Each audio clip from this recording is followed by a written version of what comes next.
It's 10 o'clock. This is Sky News at 10. Our top story. Guilty of child sex abuse after 27 years on the run. Richard Burrows will spend the rest of his life behind bars. The 80-year-old systematically abused young boys while he was a scout leader and housemaster. A shambling, despicable, evil human being that could casually, over 60 years, do this to children. Also coming up, the disability benefit triggering a major political row as the government tries to slash the welfare bill. We report from inside Syria as a series of revenge massacres threaten the new leader's plan for unity. Plus, the government of Ireland currently has failed the people of Ireland.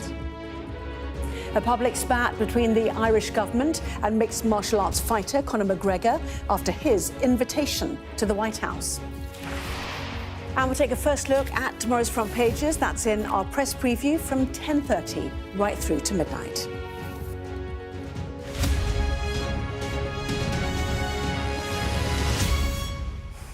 Hello there, good evening. He was one of Britain's most wanted fugitives, spending nearly 3 decades on the run. Today, 80-year-old Richard Burrows was found guilty of multiple sex abuse offences against young boys, crimes he committed while he was a scout leader and a housemaster at a boarding school.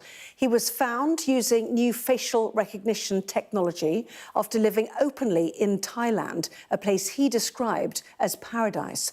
We'll hear more about his life on the island of Phuket in a moment. But first, our chief North of England correspondent, Greg Milam, has this report. Okay. Richard Burrows steps off a plane at Heathrow Airport to be met by police after 27 years on the run, living in what he called paradise, a paedophile, finally about to face justice. Is your name Richard Burrows? Sorry? Is your name Richard Burrows? Yes, it is. Yes. From the mid-60s to the mid-90s, Richard Burrows obtained positions of trust and responsibility, which he used to abuse young boys, many of them repeatedly. James Harvey was one of his victims, indecently assaulted when he was 12. He has waived his right to anonymity to speak publicly about Burrows. The reason why I'm doing this is to put a face to real children who from, at the age of 10, 12, 13, put their trust in this man, and this is what he did to them. I want his name to be trashed. A shambling, despicable, evil human being that could casually, over 60 years, do this to children and still wake up in the morning and find a way of justifying that. So I think he's pathetic. I think he is weak. There is nothing about this man that deserves anything other than loathing. James was one of many victims befriended by Burrows through his involvement with the Scouts and amateur radio clubs in the Midlands. Before that, he'd worked as a housemaster at a school for troubled children in Cheshire, preying on vulnerable youngsters. But after being charged in 1997, he failed to appear in court. 3 wanted faces. First, this man, Richard John Ramsey Burrows. Over the years, police made numerous televised appeals to track him down. These were shown to the jury during the trial. Next is 67-year-old Richard John Ramsey Burrows. They prompted more victims to come forward. In 2023, facial recognition software identified Burrows as a man living under the name Peter Leslie Smith in Thailand. Burrows had stolen the identity of a sick friend to obtain a passport. Before flying back to the UK, he told his brother, not all paedophiles are the same. I just think that's a disgusting comment to make. All abuse of children has a huge impact on the victims. I think Richard Burrows appears to feel that, some of what he did didn't do any harm, essentially. And what we see when we talk to the victims is that it absolutely did do harm. For James, there are questions about why Burrows was granted bail, allowing him those years of freedom. He also wonders if he should have done more to report Burrows. Other people listening to this now might think, oh, I'd have behaved differently in the way, but We had no language, no framework, no understanding, no imagination that this same person that had done what he'd done to us would go on and do something so much worse to somebody else. You know, we lived in this kind of unbelievable ignorance and innocence that there were predators like this living in every single one of our institutions. 27 years late, Richard Burrows has now been convicted at Chester Crown Court. He said he came home to pay for his sins. The truth, the police say, is that he ran out of money. Some of his accusers died before seeing him face justice. A man described as an unrepentant paedophile will probably spend the rest of his life in prison. Greg Milam, Sky News. Well, after abusing dozens of children, Richard Burrows fled the UK to avoid prosecution. In Thailand, he found an escape and a place to hide. And despite the severity of his crimes, his new life was far from low profile, as our Asia correspondent Cordelia Lynch reports. Richard Burrows spent nearly 30 years on the run. And this was where he built his double life, Phuket in Thailand. Everyone knew him here as Peter Smith, an identity he stole from a passport that wasn't his. For more than 2 decades, he came here to dine out, often ordering the same dish of fish and chips. But in February last year, he suddenly told the owners he was leaving. I'm very shocked because from my perspective, he was a good person. We were so surprised when he told us he was returning to the UK and never coming back.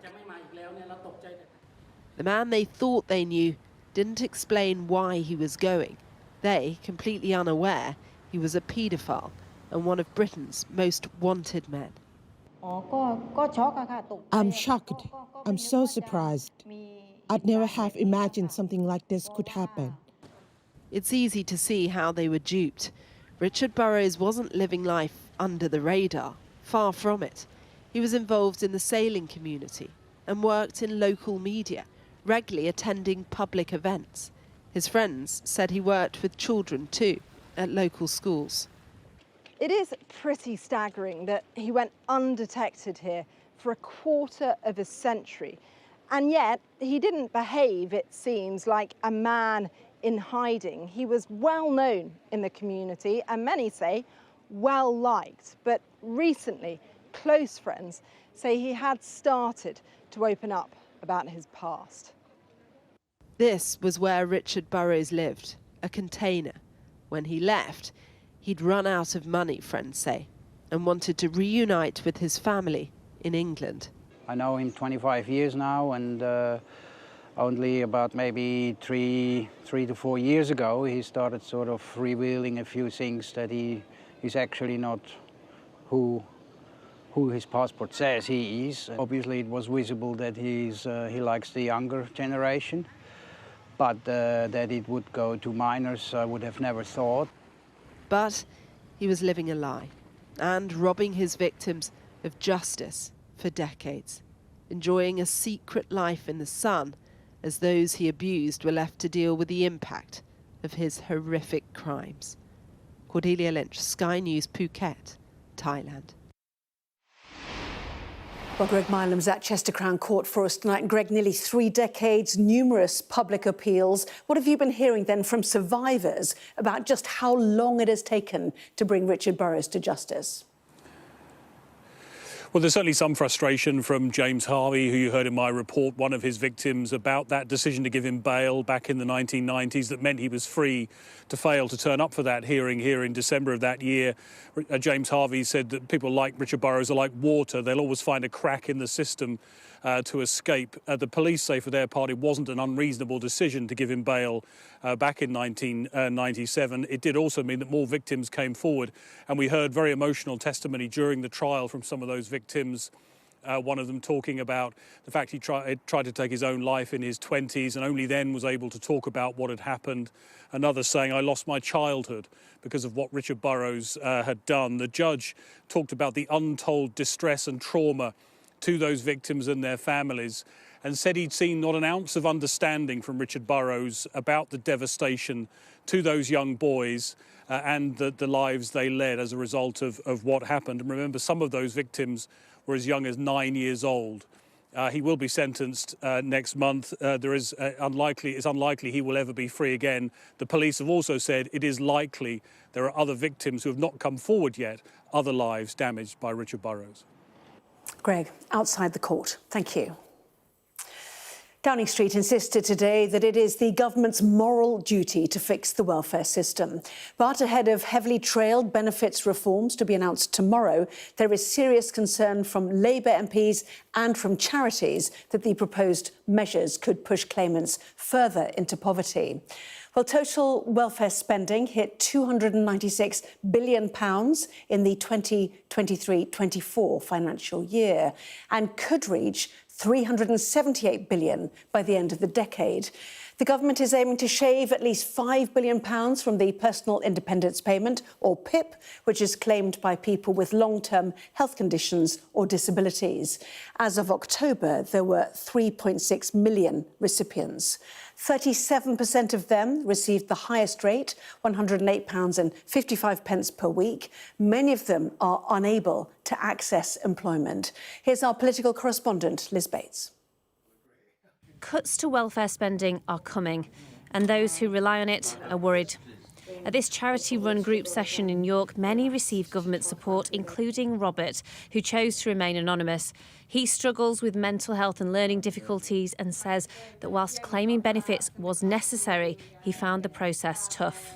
It's quite a lot of things you feel uncomfortable answering, and some of them you don't want them to know about, and you always have to talk about bad days. That's very difficult to put down, not just for me, but for a lot of people.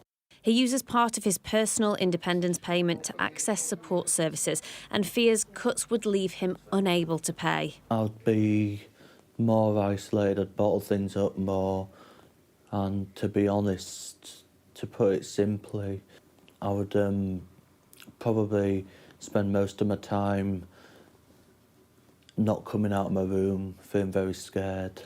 Services manager Emma is concerned about the wider impact. They're desperate sometimes to make ends meet, and if you're looking at changing that, that's going to have a huge impact on how they access services like us and what we can offer.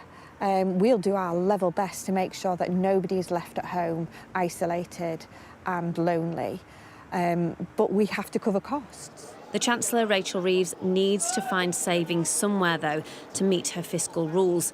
And that puts PIP in the firing line with reforms worth up to £6 billion. The plans have faced a backlash from Labour MPs, but today the Work and Pensions Secretary defended the approach, particularly on getting young people into work.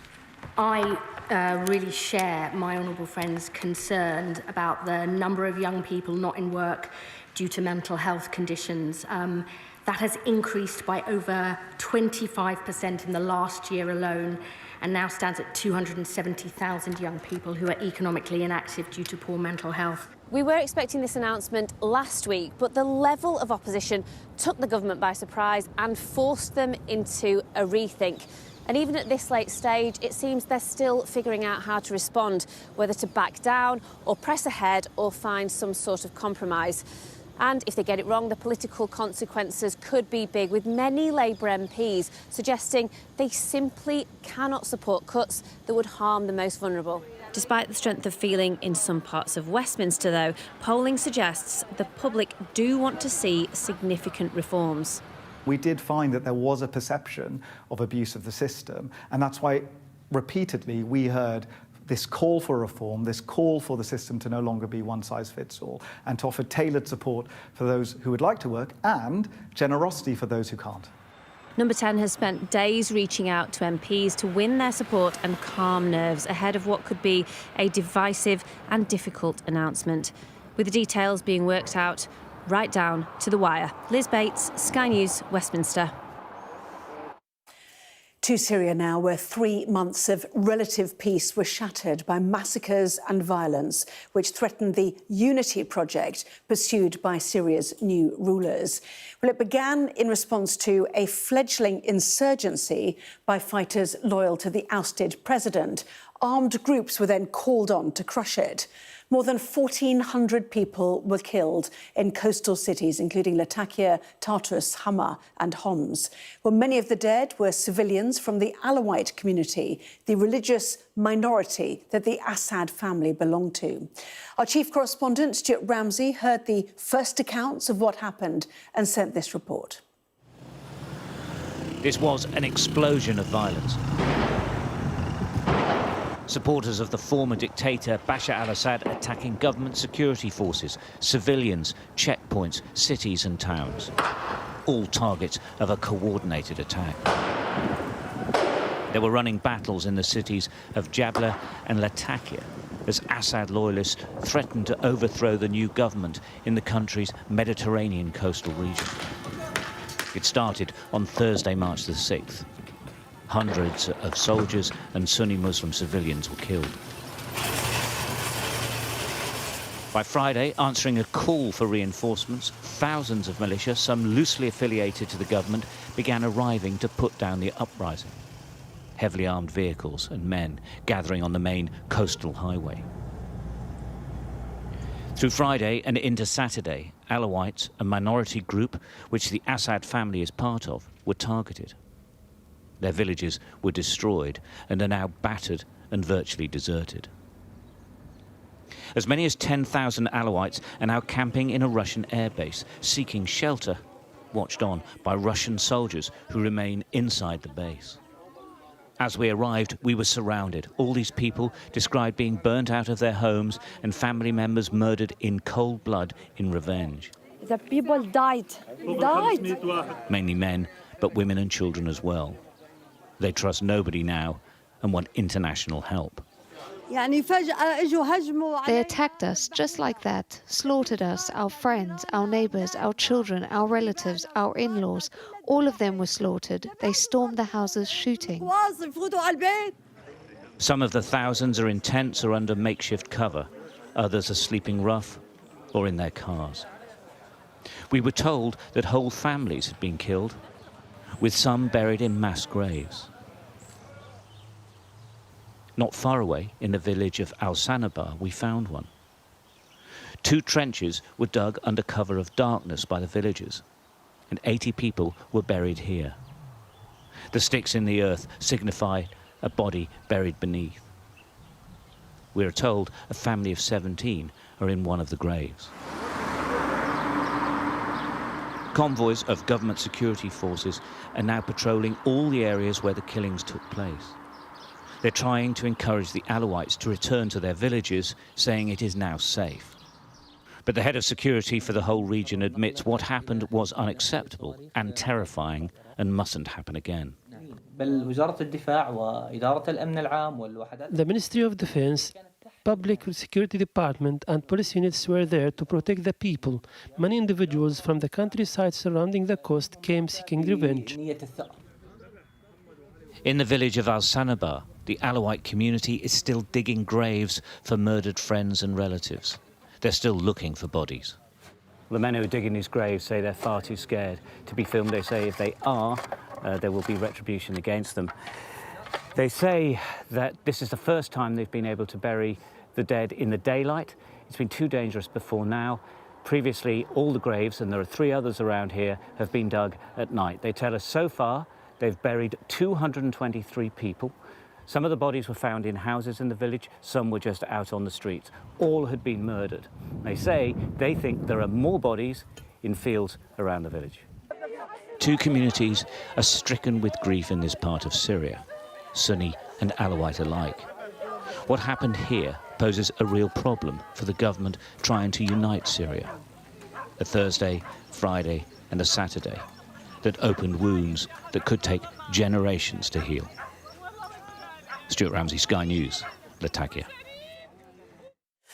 Now, Donald Trump described him as his favourite Irishman, then invited him to the White House on St Patrick's Day. Today, mixed martial arts fighter Conor McGregor used the public platform to criticise the Irish government for, in his words, failing the people. He's been speaking to Sky's David Blevins. Unrivalled access to the Oval Office. Happy Paddy's Day, America! And friends in high places. Donald Trump describes Conor McGregor as his favourite Irishman. I tell you what, your work ethic is inspiring. 4 months ago, a woman who'd accused the mixed martial arts fighter of rape won her civil case.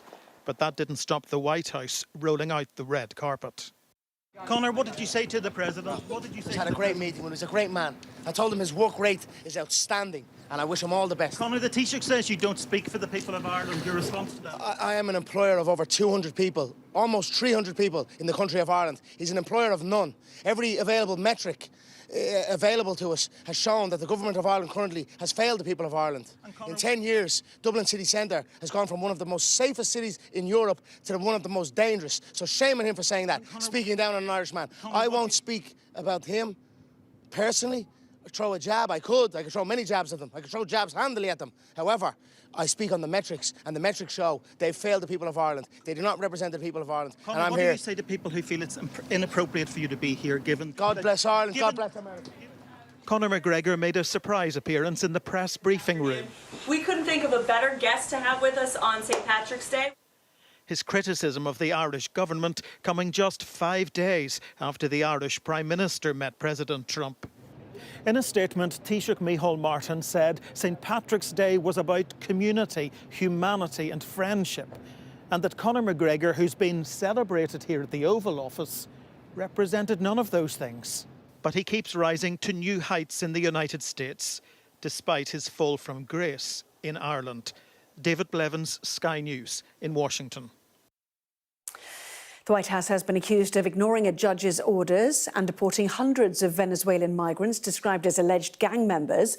Donald Trump invoked legislation dating back to 1798, designed to allow deportations in times of war or invasion. The weekend flights were challenged at a special hearing in Washington. Here's our US correspondent, James Matthews. It's Deportation, the movie. It could yet end in a constitutional crisis. This was the TV production by the El Salvadorian government as it jailed Venezuelan migrants deported from America. The story here is that more than 200 were put on a plane, but not in front of a judge. The Trump administration used a wartime law to remove them from the country without a judicial hearing. These are criminals, many criminals, murderers, drug dealers at the highest level, drug lords, people from mental institutions. That's an invasion. They invaded our country. So this isn't, in that sense, this is war. The Alien Enemies Act of 1798 has only been used 3 times before in the United States. Its use this time was in spite of a judge's order. Judge James Boasberg ruled that deportation be stopped, even if it meant turning the planes around. The US government says the aircraft were already over international waters. Oopsie, too late, was the response from El Salvador's president. A friend of Trump's paid $6 million for his help. Looming constitutional crisis is the view of Trump opponents. We have very serious concerns that the government did not comply with a federal court order, and so we're going to have to see what the government says when the judge questions them, but there's a lot at stake here. The deportees are said to be members of the Venezuelan gang Tren de Aragua. They're seen here attacking apartment owners in Colorado. Their presence in the United States has become a problem. You don't have to go home, but... The White House didn't share the tone of concern at the removal. On social media, it put the deportation to music, Closing Time by Semisonic, although the band say they didn't give permission for the music to be used. I think it sums up our immigration policy pretty well. You don't have to go home, but you can't stay here. It is a Trump stress test of the courts and for opponents who see deportations as a test case with far-reaching implications for the law. If he can break it here, they say, he can break it anywhere. James Matthews, Sky News in Washington. They're disrespectful, they're not helpful, and they need to stop. Canada's new Prime Minister tonight challenging the US President to stop suggesting his country could become the 51st state. Mark Carney, who is the former Governor of the Bank of England, made those comments during a trip to Europe. His visit coincides with a downgrade to Canada's economic outlook because of the impact of tariffs. A warning that Gurpreet Narwan's report does contain some flash photography. Prime Minister of Canada, Your Majesty. Broad smiles and warm handshakes. Soft diplomacy in this aggressive new world order. Yeah, it's a great treat to much to catch up on. Mark Carney, Canada's new Prime Minister, back in London, strengthening old alliances as his country comes under sustained economic and political attack from its American neighbour.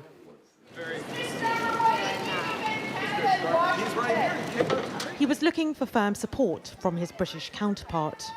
We're at a point in history where the world is being reordered, and your leadership, the leadership of the UK, I think can be decisive. There were warm words from Starmer. The relationship between our two countries has always been strong. Two sovereign allies, so much in common. But no joint press conference. The British Prime Minister wasn't taking questions.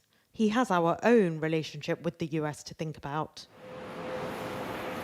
Trump has threatened to annex Canada, making it the US's 51st state, and has already slapped painful tariffs on their goods.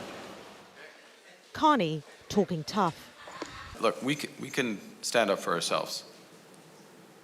It's Canada strong. We can stand up for ourselves. We've called out those comments. They will have to stop before we sit down and have a conversation about our broader partnership with the United States. But also some economic realism from the former central banker. There is a limit, full stop. There is a limit to matching these tariffs dollar for dollar, given the fact that our economy is a tenth the size of the United States. Carney's day had begun in Paris, Europe also in Trump's firing line. Canada, the most European of non-European countries. In this age of tectonic change, where the distance between neighbours is widening, Canada has crossed an ocean to slot in with the Europeans. Gurpreet Narwan, Sky News. Russia has launched a wave of drone strikes on the Odessa region ahead of scheduled talks between the US President Donald Trump and Vladimir Putin tomorrow. Footage released by the State Emergency Service of Ukraine shows emergency workers extinguishing widespread fires. The governor of the Odessa region said one woman was injured in the strikes and around 500 people lost electricity. Plastic pellets known as nurdles have washed up on shore following the collision between a tanker and a container ship off the coast of East Yorkshire last week. The Maritime and Coast Guard Agency says it was informed of a sheen in the sea, which turned out to be the small pellets of plastic resin used in plastics production. Although they aren't toxic, nurdles can present a risk to wildlife if eaten. The NHS Trust that failed to stop the killer behind the Nottingham attacks has been accused of failing other victims. The family of a man stabbed to death by his son at their home in Nottingham told Sky News they called the police and mental health services repeatedly, but their warnings were ignored. They believe the Nottingham victims could still be alive today if authorities listen more to concerns about mental health patients. Here's our social affairs correspondent, Becky Johnson. In the early hours of this morning, an armed attacker stabbed two students here, then stole a van, killed its owner. As news emerged of the deaths of Ian Coates, Barnaby Webber and Grace O'Malley Kumar across Nottingham, this family already knew the killer would turn out to be a mental health patient. I just had a sinking feeling, an emptiness. I felt devastated. You know, the Nottingham attacks wouldn't have happened if they'd listened to us.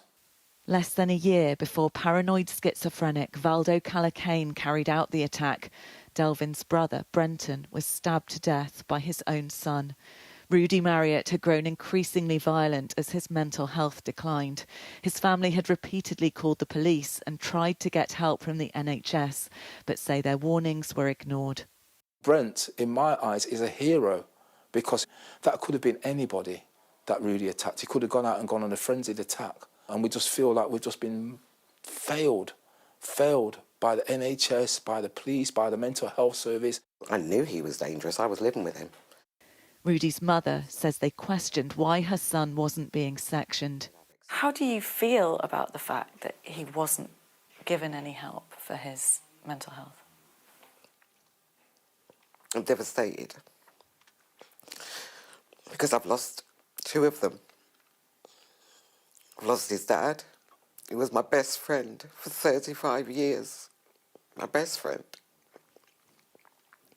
And I've lost my son, who up until his illness was very loving. Rudy was sentenced to a hospital order after a diagnosis of paranoid schizophrenia. I'm scared for him when he realises what he's done, because he loves his dad. A domestic homicide review is examining what more could have been done to prevent it. In the 4 years before Valdo Calacane took a knife onto the streets of Nottingham, there'd been 15 other serious violent attacks carried out by current or former patients of the same mental health trust. If lessons had been learnt, would Barnaby and Grace have made it safely home that night? Would Ian still be enjoying time with his grandchildren? Key questions for the public inquiry into their deaths. I think that we've seen over a number of years multiple failings within the Notts NHS Trust. We need to get to the bottom of why they happened, who's responsible for that, and to have some genuine change. The NHS Trust has offered condolences to Brenton's family. The police said their thoughts are with them. Both said they couldn't comment further due to the ongoing domestic homicide review.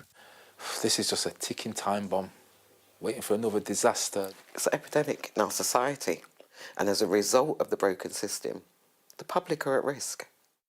They believe public safety must be prioritised when treating mental illness.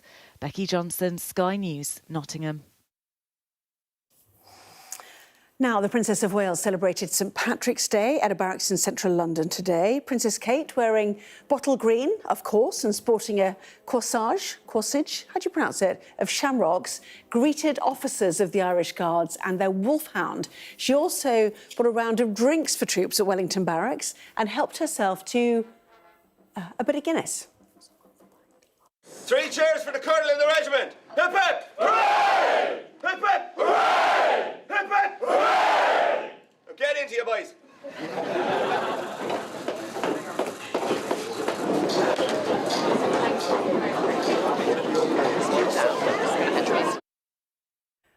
Certainly had a sip. Did she drink the whole lot? Who knows? That was Sky News at 10. Coming up, we'll take a first look at tomorrow's newspapers in the press preview. Tonight, joined by the columnist and broadcaster, Steve Richards, and the FT's Whitehall editor, Lucy Fisher. Welcome to both of you. And among the stories we'll be discussing, the Eye looks ahead to the expected announcement of disability benefit cuts tomorrow, suggesting Chancellor Rachel Reeves still has not convinced all of her cabinet. Back in a minute.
Sky News get the full story first. Is this now all your territory?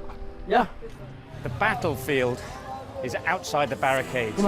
We are in the middle of a forest, in a jungle really, and they're attempting to keep these men alive. I'm Stuart Ramsey, and I'm Sky's chief correspondent. It's really dangerous. Many people have died riding it.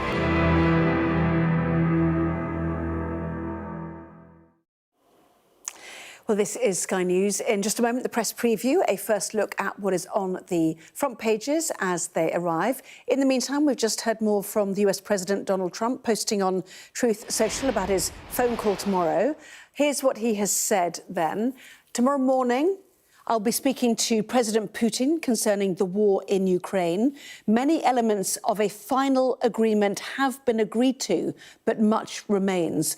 Thousands of young soldiers and others are being killed. Each week brings 2,500 soldier deaths from both sides, and it must end now. I look very much forward to the call with President Putin. So that line, many elements of a final agreement have been agreed to, will certainly alarm some. Question is, once again, if Europe and Ukraine are being excluded from these discussions. But no doubt we will get more and get a full readout of that phone call after it takes place tomorrow.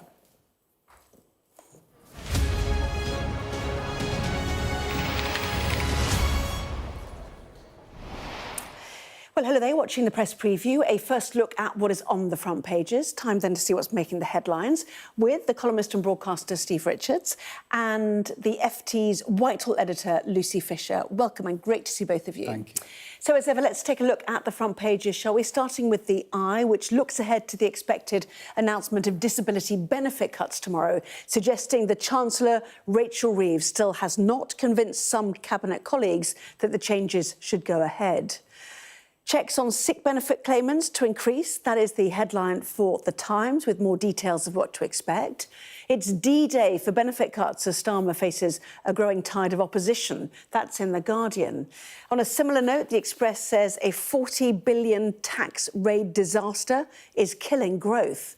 The Telegraph quotes the leader of the Conservative Party, net zero is impossible by 2050, as Ms Badenoch drops the target over fears of bankrupting Britain.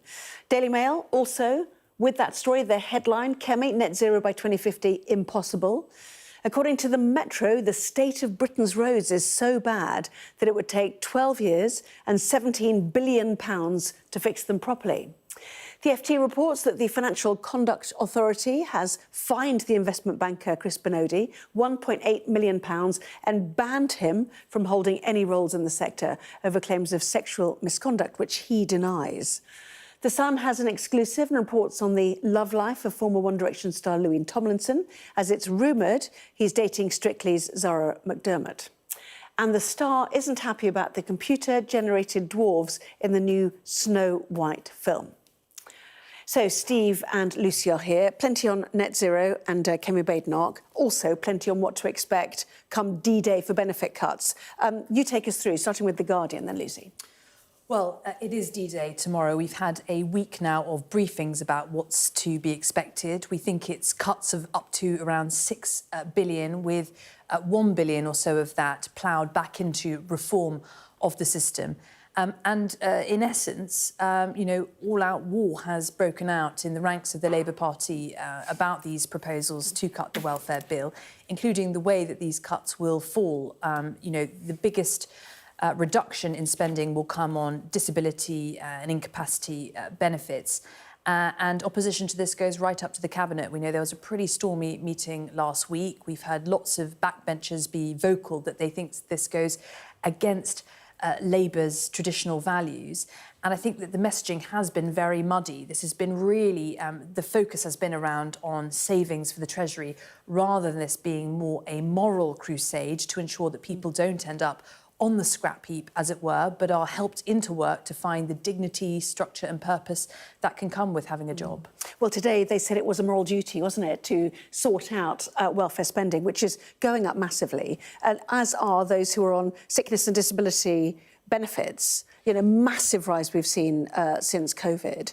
So Yes. is that the Yes. right area to target, whether it's moral or not? Well, when you start targeting welfare, you end up facing tough decisions and many potential victims wherever you go in this area.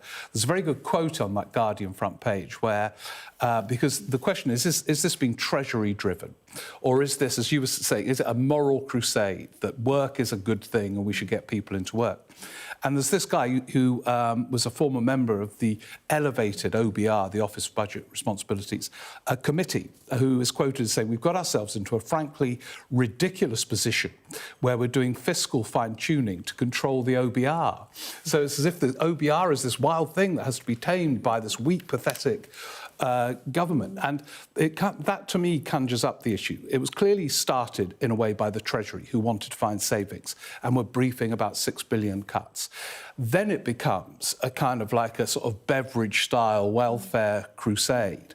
So where, can it be both? And then, you get reports over the weekend that they're panicking and cutting back on some of it. It all seems to be being implemented chaotically, and this is always tricky, always ambitious. The Labour government in '97 got into all sorts of difficulties. Tony Blair ended up sacking Harriet Harman, who was in charge of this, and Frank Field, her once revered junior. And I don't see much sign of really deep thought. If there had been deep thought, they should have announced on day 2 of this government they're going to do a big welfare review and then come up with proposals, and then the Treasury can weigh in. But I mean, is it going to be like that because it's going to be a green paper? That does allow discussion, changes and discourse, doesn't it? If they don't get so hemmed in that concessions look weak, So if Keir Starmer, I'm sticking with this, Richard, I'm an Iron Chancellor, my fiscal rules cannot yield to anything in this world, and then they change, then it becomes all about, they're weak. So they've got to be very careful. But you're right about this. This is a green paper is not as strong as a white paper. In theory, there's scope for consultation. Yes, and in terms of the debate and, that even today people are asking, has this actually been signed off? The Telegraph tells us that Starmer refuses to back down. He'll press ahead with plans for this $6 billion of benefit cuts. And the Eye as well, suggesting that Angela Rayner, Yvette Cooper, Lucy Powell are among those raising concerns. The Eye understands cabinet sceptics have yet to be won over, and Kendall herself is unable to say she has collective agreement on the green paper. I mean, ultimately, does that actually matter? Well, look, I think at this stage in the Parliament, with a majority as colossal as Sir Keir Starmer has, he's going to be able to push this through. And I think one of the key questions has been in the past day or so is about whether these changes will need to be put to a vote. One of the most damaging pushback against proposals was to freeze the level of the personal independence payment, PIP, which is paid to people, including those in work, with some of the most severe disabilities, rather than to raise it in line with inflation. Now, we understand they're not going to do that, but they are going to change the eligibility criteria of PIP so that around 1 million fewer people will be entitled to it, including people who have problems washing, problems eating, problems remembering to go to the loo. So it is, quite an extreme change, but our understanding as of today is that there will be a vote on that. So this could still, shake down as quite a big rebellion for Starmer in the Commons, even if he's able to push it through. And I think that pushback in the cabinet and the fact there hasn't been sign off yet also speaks to why we're having this announcement this week rather than last week. Initially, I think we were expecting to hear more about that. But for me, I think we also need to zoom out a bit further, not looking just at the benefit side of the welfare bill. The entire expenditure is going to rise by 25% by the end of this decade. But the big part of that rise is on state pension, because we are an ageing society. Yeah. And while it is absolutely right to say that illness and incapacity benefit claimants have been going up, the number of people claiming out-of-work unemployment support has been going down. And in part, that is because there have been perverse incentives. It is both more generous and more secure to claim incapacity or health benefits. So there's clearly some kind of retooling of the system needed to remove those perverse incentives. But it's important not to think that the bill is going up and up and up. It's actually been pretty level since the pandemic. OK, that's interesting. And if you're looking, as we are, for the detail of what might come, I guess the Times wins in terms of some of the suggested detail. We'll have to wait and see. Liz Kendall, 12:30 in the Commons tomorrow. Sick and disabled benefit claimants face more frequent reassessments in a drive to save the £1 billion that you mentioned there. All sorts of detail in this story. Kendall said a system that deemed millions unfit for any work was terrible for them, their life chances, their incomes and health, and terrible for taxpayers who are paying for an ever-spiralling bill for the cost of failure. Most of the savings will come from making it harder to claim disability benefits which are not linked to work. So, Steve, what is being laid out here? Yeah, and clearly there have been some concessions in recent days. This was going to be announced last week, but I think Keir Starmer finally paid attention to some of the detail quite late on in this. Say it was a dance with the Treasury, Liz Kendall and her welfare department. And it says, the second paragraph in the Times front page, say they've got the most detailed briefing of the 12:30 statement. People with permanent or degenerative conditions may never have to be reassessed as part of the promised reforms that would guarantee payments to the most severely disabled. But some of the statements are a bit sweeping and confused. So a lot of the people, we've been discussing this before we joined you, who are disabled are in work. And a percentage of their income is provided through this benefit. So, that's one issue. Another issue is what work will be available to those who they're going to try and get back into work. Who will be the mediators who will help them do this? Usually reforms on this scale require upfront investment. You can make huge savings over time, but upfront costs. But they just want to save £6 billion. And so that's the Treasury dimension to it. She will present 2 sets of immediate cuts. The Times tells us the highest rate of universal credit incapacity benefits will be reduced. And they say, as the Times disclosed last week, it'll become harder for people with all but the most serious disabilities to claim PIPs, as you said, personal independence payments, the main disability benefit. Lots more to come. Let's just very quickly see the Mirror on the way out as well. Don't punish the needy. So their plea, really, unions warning the Prime Minister over plans to slash billions from benefits. Maybe we don't have it. Anyway, there we are. Lots more still to come in the next part of our programme. We'll be back very shortly.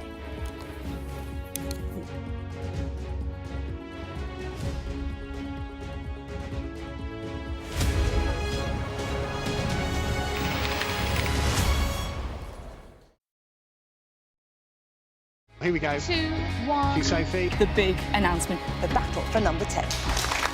The drone is above us. It is a chaotic scene. They've asked us to leave. There is a clear Labour landslide. The car is covered in. Liberated but left in ruins. A major incident has been declared. That's when misinformation floods the zone. It became clear the media weren't welcome. These extraordinary images. Must have taken years. Who wants to talk about politics? OK, stand by. I wouldn't be asking it if I didn't think it was a relevant question. The winner of the 2024 presidential election. Quite extraordinary events. There are dozens of people desperately clambering to get onto that boat. It is a chaotic scene, but it's being watched by dozens of French police officers on the beach. I'm Adam Parsons, Sky's Europe correspondent based here in Brussels. It's not just homes, but whole streets like this one that have been reduced to rubble. Getting the chance to tell people's stories, it's a privilege. In February 2022, Russia invaded Ukraine. Thousands of Russians were drafted. For some, the reality of frontline warfare meant one thing: desertion. I had a rush of adrenaline. It was a kind of treason. But they did not escape on their own. I help people to desert Russian army. The stakes are high, but for some, there's no other option. We keep going till Putin's regime is over. Escaping Putin on Sky News. The judge made it very clear that she could see no justifiable reason why Sakulas wasn't here facing British justice. I promised I would get him justice. Sky News gets the full story first. It's legal to let go. Set the speed and take the hands off. I'm Lisa Dowd and I'm Sky's Midlands correspondent. Our app gives you the very best of Sky News wherever you are. Breaking news, videos and analysis. Evidence of the crisis. Podcasts watching us live. I'm live in Jerusalem. Wherever you get your podcast. All in one place and all at just the touch of a screen. The Sky News app. Get the full story first. We are under Israeli military restrictions in terms of some of the things that we can film, but it's important to be in there. What a slow drive for the president as he approaches his golf club. 4 more years! Free wherever you get your news. I'm Mark Stone and I'm Sky's correspondent based here in Washington, D.C.